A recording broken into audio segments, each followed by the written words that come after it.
Comment arriver à 6% de masse grasse? Eh bien, si tu regardes la vidéo jusqu'à la fin, tu sauras tout sur la sèche.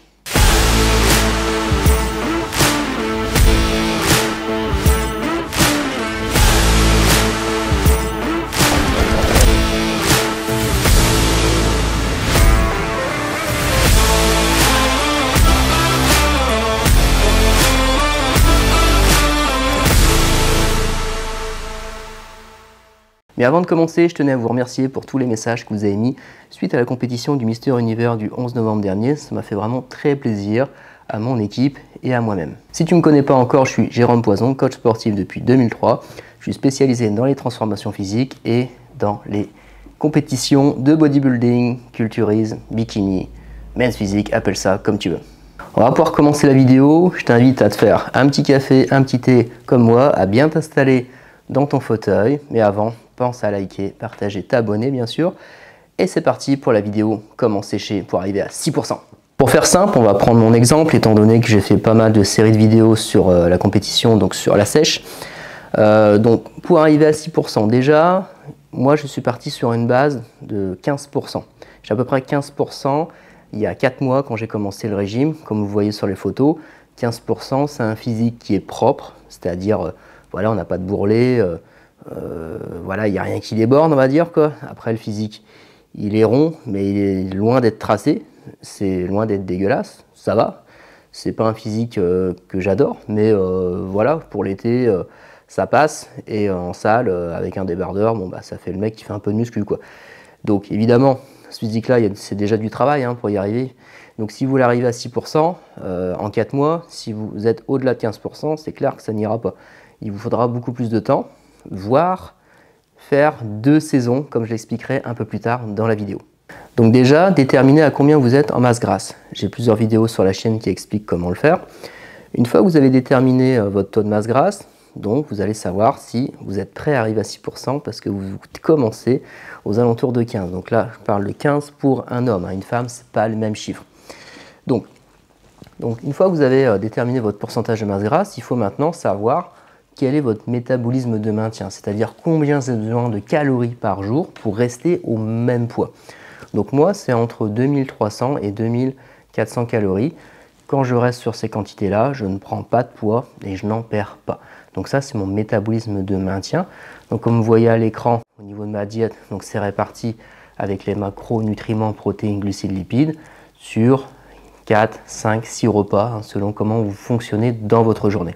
Donc une fois que le métabolisme de maintien est déterminé, donc par exemple si vous êtes à 2300 calories comme moi par exemple, eh bien vous allez passer à 2100 calories quand vous allez commencer votre diète.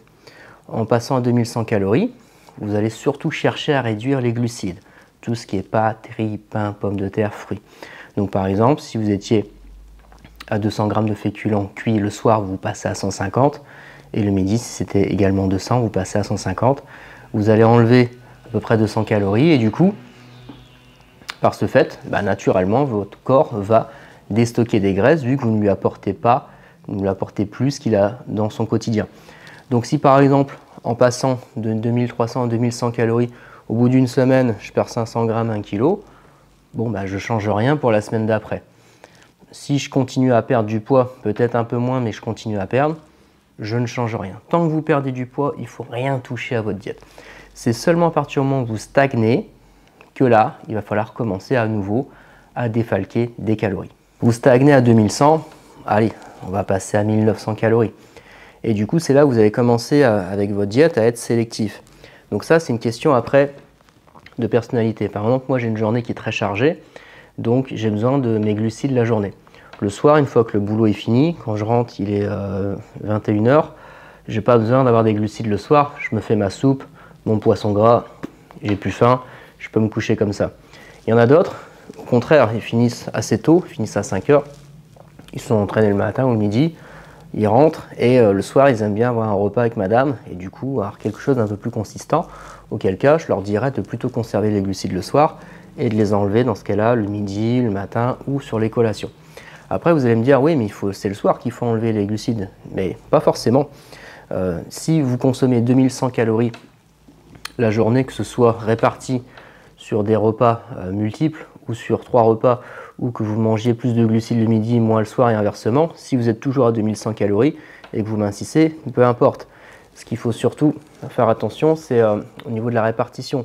Donc par exemple, moi, quand j'enlève les glucides le soir, je sais que je vais moins bien dormir. Parce que dès que vous enlevez des glucides, c'est plus difficile de trouver le sommeil. Donc si vous avez un sommeil léger, je vous conseille de plutôt les garder le soir et les enlever un peu plus le midi ou le matin. Donc après, c'est à vous de faire votre tambouille par rapport à votre psychologie et comment vous gérez votre journée. 2300 calories, on passe à 2100, 2100 à 1900, on repère. On repère 15 jours, 3 semaines et à nouveau, ça restagne. Au niveau perte, vous pouvez perdre sur le premier mois 3-4 kg facile. Et le deuxième mois, 2-3 kg. En fait, plus vous allez avancer, moins vous allez perdre. Mais l'important, c'est que vous perdez quand même. Donc n'attendez pas à perdre 4 kg le premier mois, 4 kg le deuxième mois. C'est rarement le cas. Surtout si vous commencez à 15%. Par exemple, moi j'ai commencé, j'étais à 76 kg et j'ai fini à 68. Donc j'ai perdu 8 kg en 4 mois. C'est pas beaucoup en fait. Ça fait 2 kg par mois. Ça paraît pas énorme. Mais derrière, la qualité musculaire, la densité, la sèche, tout ça, tout est sorti physiquement. Donc quand vous êtes à 15% de masse grasse, il ne faut pas s'attendre à perdre 4 kg par mois, ça c'est sûr. À un moment donné, on restagne à 1900, on passe à 1700, et bah, du coup c'est un peu le même schéma. Et forcément, à un moment donné, le métabolisme ralentit, ce qui fait que même à 1700, on ne perd plus. Auquel cas, qu'est-ce qu'on peut faire? Donc c'est soit on défalque encore, mais au risque de perdre du muscle. C'est ça le problématique, c'est plus vous réduisez les calories, bah, le corps il tape dans les graisses, mais aussi il tape dans le muscle. Donc même si vous entraînez, la problématique elle est là. Donc notre technique qu'on utilise beaucoup en bodybuilding, c'est le programme cyclique, c'est-à-dire de faire des journées basses calories et des journées hautes calories. Donc si par exemple j'ai une diète à 1700 et que je perds plus, bah, je vais me dire je vais passer à 1500 et puis je vais faire ça 15 jours, mais au final on risque de se fatiguer. Par contre, si par exemple je suis à 1800 et je décide de faire ce qu'on appelle un jour bas à 1300 calories, je vais faire par exemple un jour bas jusqu'à 3 jours bas et recharger une journée à 1800. Donc par exemple faire lundi, mardi, mercredi, jour bas, jeudi 1800, vendredi, samedi, jour bas, lundi, dimanche 1800. Vous pouvez vous amuser comme ça. Ce qui fait que la moyenne de la semaine sera forcément plus basse que 1800, hein, vous serez peut-être à 1600, 1700. Mais le fait d'intercaler des journées basses et des journées hautes, ça relance la machine, ça relance le métabolisme, parce que le corps, vous lui donnez l'information que un coup il n'y a pas, un coup vous lui donnez, un coup il n'y a pas, un coup vous lui donnez, du coup vous le perturbez. Quand vous lui donnez, il croit que bah, c'est reparti, vous allez redonner beaucoup de calories, puis en fait non, dès le lendemain vous coupez. Mais pendant qu'il croit que vous donnez, bah, lui il peut déstocker des graisses et en fait vous feintez votre métabolisme. Donc c'est des manières de faire, donc il y a plusieurs manières de faire. Vous pouvez faire une journée basse calorie, une journée haute, 2 journées basses, 2 journées hautes, 3 journées basses, une journée haute, ce qui est forcément plus dur. Donc moi c'est ce que j'ai fait, c'était 3 jours bas à 1300 calories, un jour haut à 1800. Et j'ai fait ça pendant 15 jours et finalement je perdais, mais pas tant que ça en fait, mais je perdais quand même. Mais finalement ça a avancé quand même sur le physique et c'était de plus en plus affûté. Mais sur la balance ça se voyait pas énormément, mais l'aspect visuel lui changeait au fil du temps, comme vous l'avez vu sur les vidéos précédentes de compétition. Après, la question s'est posée au niveau des brûleurs de graisse. On m'a posé la question, est-ce qu'il faut prendre un brûleur de graisse? Donc je dirais que sur les brûleurs de graisse, au début, bon, je vais me tirer une balle dans le pied, mais ça ne sert à rien de prendre des brûleurs de graisse sur un début de sèche, un début de régime. Pourquoi? Bah, tout simplement parce qu'en fait, il suffit juste de réduire les calories pour perdre des graisses. Donc vu que c'est le début, on perd facilement, donc le corps, il n'a pas besoin de brûleur en fait, tout simplement. Après, par contre, sur le 3e et 4e mois, moi j'avais commencé sur le 3e mois à prendre du Riptech et j'ai fini avec le 4e mois avec de l'Iron Fat Burner de chez Eric Favre. Donc à quoi ça sert ces brûleurs? En fait, c'est des plantes actives hein, qui vont donc activer la thermogénèse, qui vont donc vous donner plus chaud, qui vont vous faire plus transpirer, qui vous donnent aussi un effet coup de fouet, hein, parce que l'air de rien on est fatigué, comme je l'ai expliqué sur la vidéo précédente. Donc du coup ça a cet effet là. Après, le brûleur de graisse, pour ceux qui en prennent dès le début, c'est pour moi un effet placebo. Ça peut motiver, donc si ça vous motive, vous pouvez le prendre, mais sachez que ce n'est pas du tout obligatoire. Donc ça c'était pour la petite partie commerciale, hein. Je fais mon placement de produits, hein. Donc c'est évidemment des produits que vous trouvez au magasin. Évidemment on peut sécher sans les brûleurs, c'est juste qu'à un moment donné quand on veut franchir certains caps, ça reste quand même très utile. au-delà des autres compléments alimentaires, hein. Donc après, je peux détailler tous les compléments alimentaires que je prends.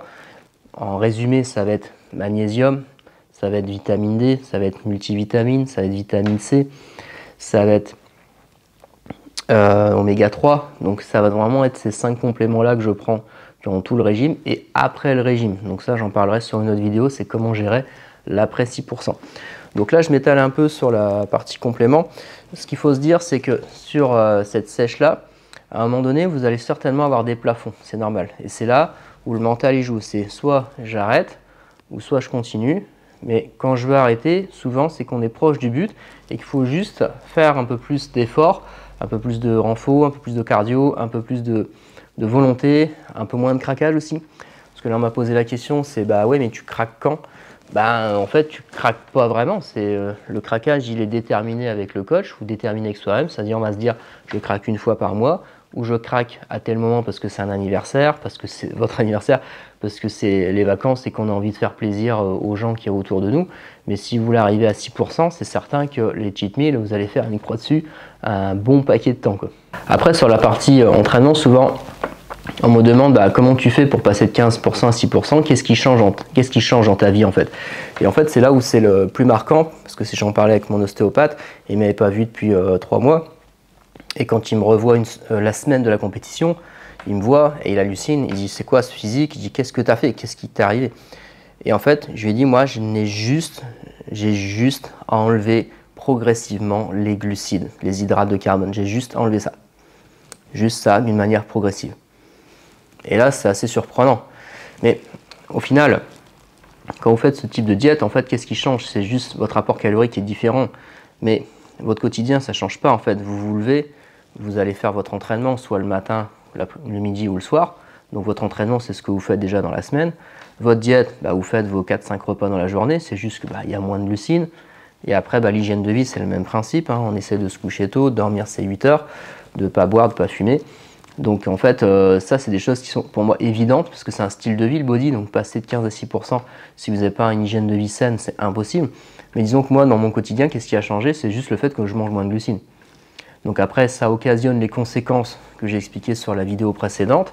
Donc il y a beaucoup de désagréments, mais au final, ce n'est juste que manger moins de glucides en fait. Après, derrière, au niveau entraînement, il n'y a rien qui a changé. Les deux choses qui changent en entraînement principalement, c'est qu'il y a moins de travail lourd, c'est-à-dire des séries vont, on va dire, maximum descendre jusqu'à 8 reps, 6 reps, mais jamais en dessous pour éviter de se blesser, notamment sur la dernière partie de sèche. Donc éviter le travail lourd parce qu'en fait, quand on est sec, tout est sec, même les articulations sont sèches. Donc on peut plus vite facilement se blesser. Donc sur le dernier mois, je ne fais pas de travail lourd, c'est-à-dire je ne descends pas en dessous de 8 reps. Et après, effectivement, j'ajoute un peu plus de cardio. Mais le cardio, non pas dans l'esprit de mincir, dans l'esprit d'ajouter de la dépense calorique en fait. Je faisais 1 heure de musculation et je passais de 10 minutes de cardio à 20 minutes, 25, parfois 30, mais c'était assez rare.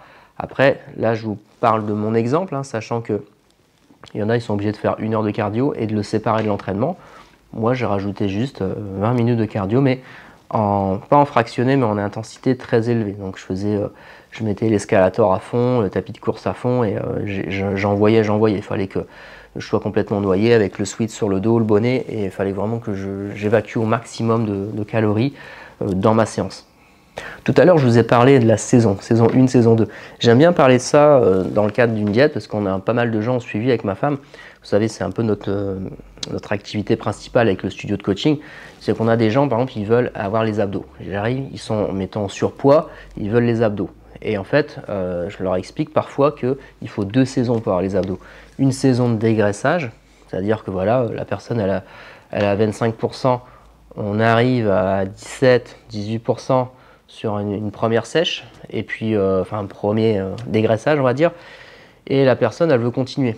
Mais plus elle va continuer, plus elle va se fatiguer, plus elle va perdre de muscles, et au final déjà de passer de 25 à 17, ça prend déjà plusieurs mois. Et ce qui fait que la personne elle se fatigue, elle commence à fatiguer, son environnement autour d'elle commence à fatiguer.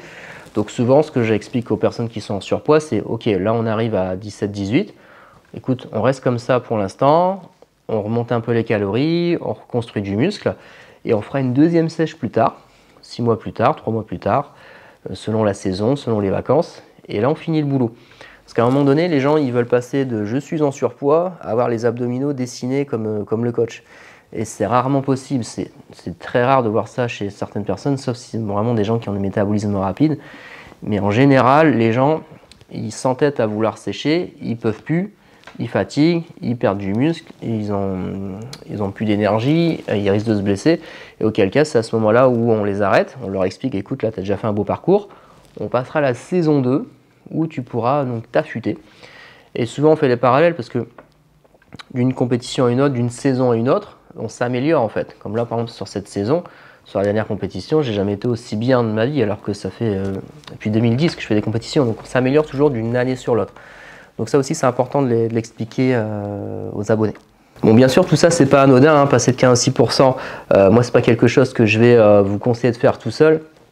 Évidemment, je presse ma paroisse en vous faisant accompagner par nos soins, Célia et moi. Célia qui est diététicienne, moi qui est éducateur sportif, avec 20 ans d'expérience, donc on sait comment faire les choses. Après, le faire tout seul, pour moi, ce serait dangereux parce qu'il y a toute la partie santé, certes, mais aussi la partie psychologique, parce que l'air de rien, c'est quand même compliqué de gérer, de garder le moral, d'avoir quelqu'un qui vous soutient, qui vous accompagne, qui vous explique les choses, c'est vraiment important. Donc là, je prêche ma paroisse, ça peut être moi comme quelqu'un d'autre. Moi, je prêche aussi le coaching en présentiel, les gens qui viennent au bureau, qui font les mesures, on se voit en tête à tête. Après, quand c'est des gens qui sont loin, évidemment, on fait en visio, ça marche aussi. Hein. Après, des coachs, il y en a beaucoup qui font du bon taf, il y a beaucoup aussi qui font du mauvais. Prenez surtout quelqu'un de confiance, qui a des bons avis sur Google et qui n'est pas un charlatan avec juste des abonnés sur Insta. Voilà, j'espère que cette vidéo vous a donné quelques informations intéressantes pour passer de 15 à 6%. Une autre idée de vidéo, ce serait de faire comment je gère des 6% à la reprise d'une vie normale. Donc ça, c'est une vidéo qui pourrait être intéressante pour vous dire comment je vis l'après-compète, sachant que, pareil, il y a d'autres désagréments, puis aussi d'autres avantages. La vidéo sur comment arriver à 6%, c'est celle qui a le mieux marché sur la chaîne cette année, donc je vous en remercie. C'était bien cool. Je m'y attendais pas forcément, donc du coup, ça montre que c'est plus ça qui vous intéresse, donc je vais m'orienter davantage sur ce type de vidéo. Donc là, une vidéo qui est au cœur du sujet de la dernière, ça me semblait intéressant. Et après, c'est aussi comment je gère l'après-régime en fait. Qu'est-ce que je fais après, comment je gère les pulsions, comment je gère l'envie de tout remanger, comment je me sens, comment aussi j'appréhende le physique qui change, le fait que je sois moins bien, que je sois moins tracé, le regard des autres. Enfin, il y a toute une partie psychologique qui est important d'expliquer. Parce que l'air de rien, même si vous ne descendez pas à 6% quand vous faites un régime pour un shooting photo, pour la plage ou je ne sais quoi, et qu'après vous remangez plus, le physique change, c'est difficile en fait. Et comment appréhender ça? Donc ça pourrait être l'office d'une nouvelle vidéo. Mettez-moi dans les commentaires si ça vous intéresse. Évidemment, si vous avez des questions, vous pouvez également les mettre en commentaire. C'est toujours un plaisir pour moi d'y répondre. Sur ce, je vous dis à la semaine prochaine pour la suite des vidéos. Bye bye!